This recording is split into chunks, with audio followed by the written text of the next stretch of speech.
तो आज हम जनसंपर्क अभियान के तहत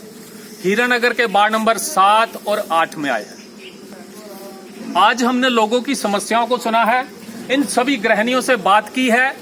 और इनका साफ तौर पे कहना है कि हमारे जो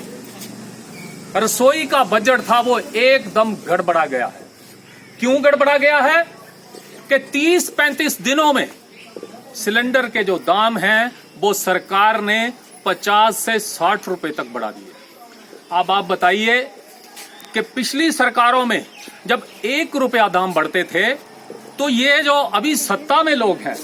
ये मैं यूं कहूंगा कि सड़कों पे एक नागिन डांस जो है वो हुआ करता था कि बहुत बड़ा कोई हल्ला हो गया, कि बहुत बड़ी कोई बात हो गई, सिलेंडर बहुत ज्यादा महंगा होगा। लेकिन आज जब महंगाई होती है तो यही सत्ता पक्ष के लोग कहते हैं कि ये राष्ट्रवाद है। मैं पूछना चाहता हूं कि अगर कांग्रेस की महंगाई या पिछली सरकारों की महंगाई अगर डायन थी तो ये राष्ट्रवाद कैसे? और फिर अभी जो इस समय महामारी चल रही है कोरोना की, इसमें कोई सेक्शन ऐसी नहीं है जो अफेक्टेड नहीं हुई, चाहे वो मजदूर वर्ग हो, चाहे वो दुकानदार हो, रेडी फड़ी वाले हो, या और मेरे कई तरह के व्यापार करने वाले भाई,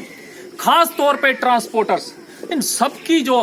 इनकम है वो शून्य हो गई है या बहुत कम हो गई है। ऐसे हालात में सरकार को जहां चाहिए था एक मरहम के रूप में कोई पैकेज अनाउंस करते, कि गरीबों के हक में फैसला लेते, कि ट्रांसपोर्टर के हक में फैसला लेते, कि किसानों के हक में फैसला लेते, लेकिन उन्होंने गांव पे नमक छिड़कने का काम करके किया है कि पेट्रोल के दाम रोज बढ़ रहे हैं, कि गैस के दाम रोज बढ़ रहे हैं, और खास तौर पे मैं कहना चाहूंगा कि जो खाद्य तेल है वो भी 90 रुपए हुआ करता था आज से 3 या 4 महीने पहले, जिसके दाम भी 190 से 200 रुपया किलो जो है वो खाद्य तेल भी कर दिया है। उसके साथ ही कुछ मसले जो हमारे टाउन एरिया कमेटी से जुड़े हुए हैं, बहुत सारे लोग ऐसे हैं मेरे जिन्होंने अप्लाई किया था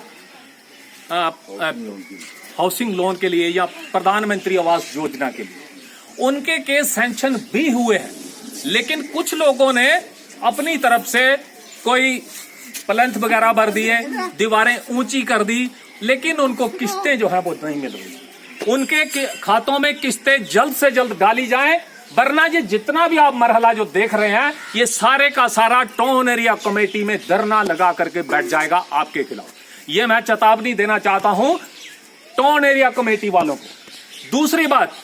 कुछ लोग ऐसे हैं कि जो अपने पल्ले से प्लैंथ नहीं भर सकते, दीवार खड़ी नहीं कर सकते, तो सरकार का ये पैमाना जो है वो बदलना चाहिए कि जब तक वो अपने पल्ले से प्लैंथ नहीं भरेंगे या दीवार खड़ी नहीं करेंगे तो तब हम उनके खाते में जो है वो किस्त नहीं डाल सकते। तो आप बताइए, जिसके पास दीवार खड़ी करने के लिए पैसा नहीं होगा वो तो महरूम रह जाएगा ना, उसका तो घर बनेगा ही नहीं। इसलिए हम सबकी आवाज को उठाते हुए कि कोई गरीब है या कोई मध्यम वर्ग से है या कोई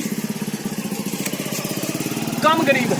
लेकिन उसकी आवाज जो है वो सुनी जानी चाहिए। बात बात पे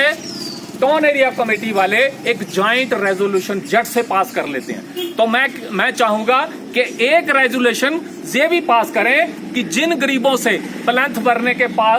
पैसे नहीं है जिनके पास, उनके भी मकान बनाए जाएं, उनको भी राशि जो है वो सैंक्शन करी जाए। इसी के साथ ही जय हिंद, जय भारत, धन्यवाद। भारत माता की, भारत